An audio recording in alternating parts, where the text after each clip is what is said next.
This is a question from the teenager, Yes. from Arjo, who is 14. All right, 14. Right. Good. Very good. The basis of my question lies in the argument that supposedly God grants happiness to all those who try to attain him or her, and that God is the one who created us. You have said that one way of reaching God is to help the poor and the needy, but they too are a creation of God. Is God therefore biased enough to let them be a test for our so-called goodness, and therefore allows them to lead a life of utmost suffering? At the end of the day, they also are trying to seek happiness and comfort and a life without struggle, and shouldn't God try to grant that? Isn't this contradictory?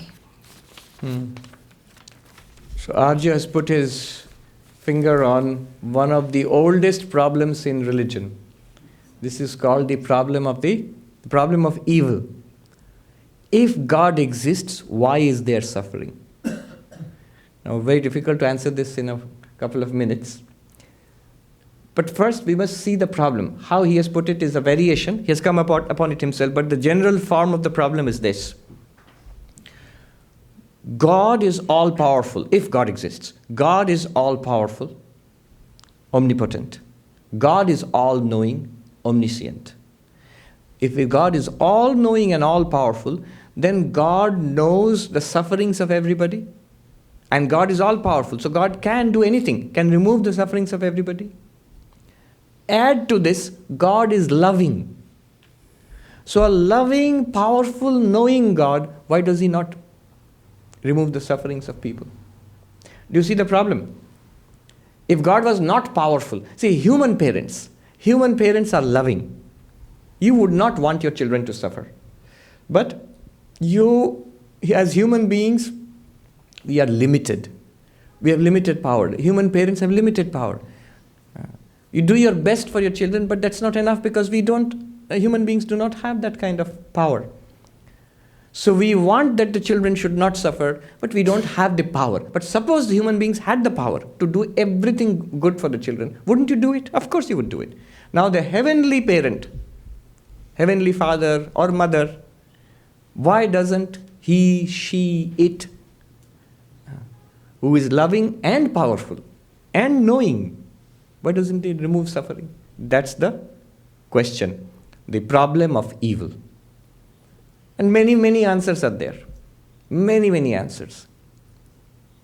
If I told you some of them, you would be underwhelmed. None of them are very convincing. There's one answer that it is character building. Suffering makes you stronger. But you can immediately object. How does the suffering of a baby make it stronger? A disease or a starving child dies in some underprivileged part of the world. How did it become stronger? Or the suffering of an animal. How is the animal becoming stronger by suffering? I mean, in general, sometimes it does. The classic example is that the pupa, caterpillar, which breaks out of the cocoon and becomes a butterfly.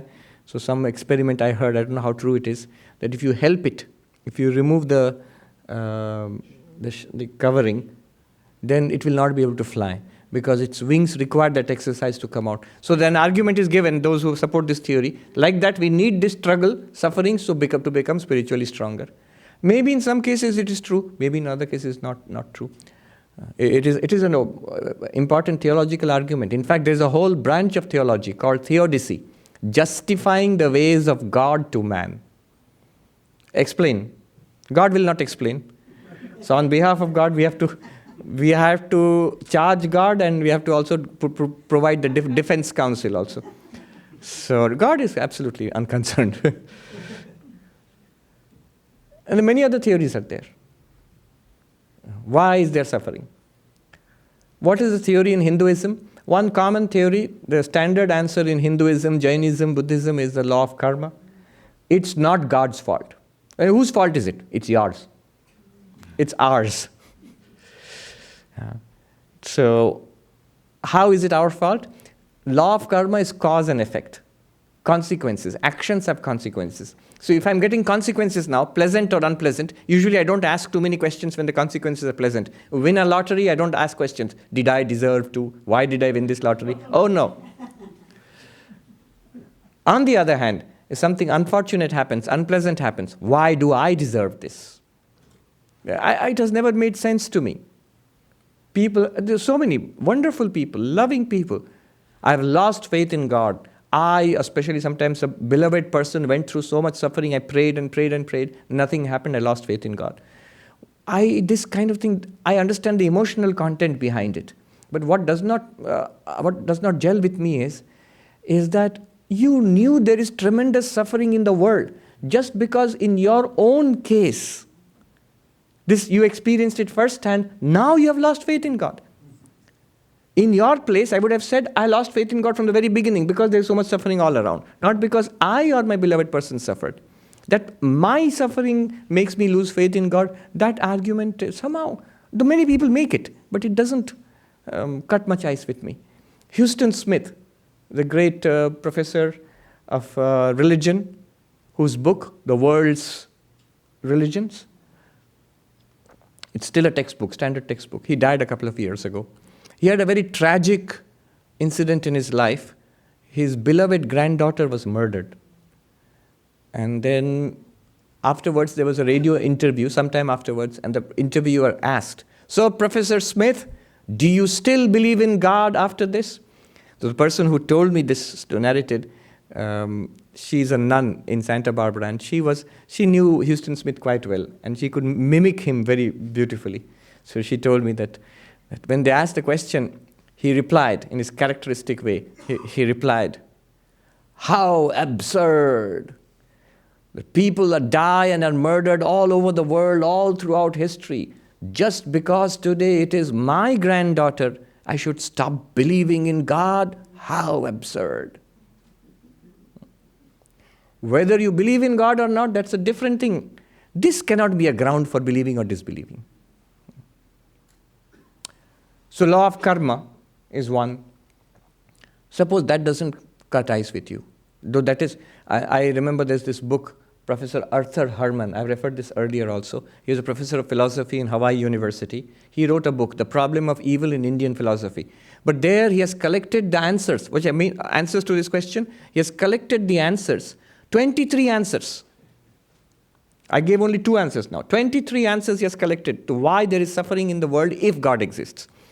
23 answers. None of them are very convincing. So don't be in a hurry to find out what are the answers. But there are different answers. He has collected it from the different religions of the world, philosophies of the world, literature of the world. He has collected those answers. One more answer. Let me see if you like it. Buddha's answer. Not only law of karma. A deeper thing is, as he said, all compounded things decay. Everything is transitory in this world. So, if everything is transitory in this world, whatever situation you have, which you like, is bound to, by definition, melt away after some time. We like certain things and we don't like the rest of it. This situation is good, this person is good, this relationship is good, this food is good, but only for a time being, because it will change. The person will change, your taste will change, body ages, the world changes. And so the acceptable, pleasant kind of situation which you liked, that will change, bound to change. Therefore, suffering is inevitable. Do you see how the transitoriness of the world will lead to suffering? Inevitably. That's an insight that the Buddha got. All compounded things decay in the world. All things come together and they fall. Whatever has come together will fall apart. Bodies fall apart. Minds fall apart. Relationships fall apart. It's a cheerful guy. No, actually it is true. Professor Heinrich Zimmer, he said, a spirit of unbounded optimism underlies all Indian philosophy. Why? You know, what is negativity? What is pessimism? Hopelessness without any solution. That is pessimism.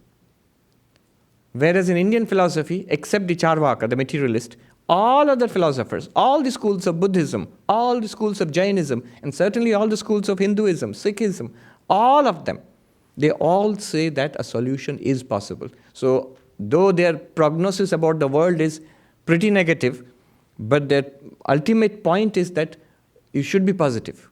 There is a solution possible. They call it moksha, kaivalya, nirvana, whatever they call it. In fact, that's why religion, you might consider religion to be gloomy. Religion is fundamentally positive because it says a solution to the sufferings of the world is possible. So this is a general answer to Arjo's question. Now taking his particular, by the way, the audience here also can ask questions. When I finish with this, you raise your hands and I'll invite you to come here and ask. The answer to that particular question is, did God create people to suffer so that we can help them? No. Suffering is, as you saw, God has not made people suffer so that you can become a saint. Rather, through the process of your own suffering and helping others, one transforms oneself. One can only do the best one can. Once in a sea of suffering, do the best you can. Not that you can solve the problems of the world. One cannot. Even the great avatars have not solved the problems of the world. The world still is a pretty miserable place. But what we can do is, as Arju has understood correctly, is that by pursuing, by working for the welfare of others, one can transform oneself. And to some extent, definitely you can help others. Definitely you can help others.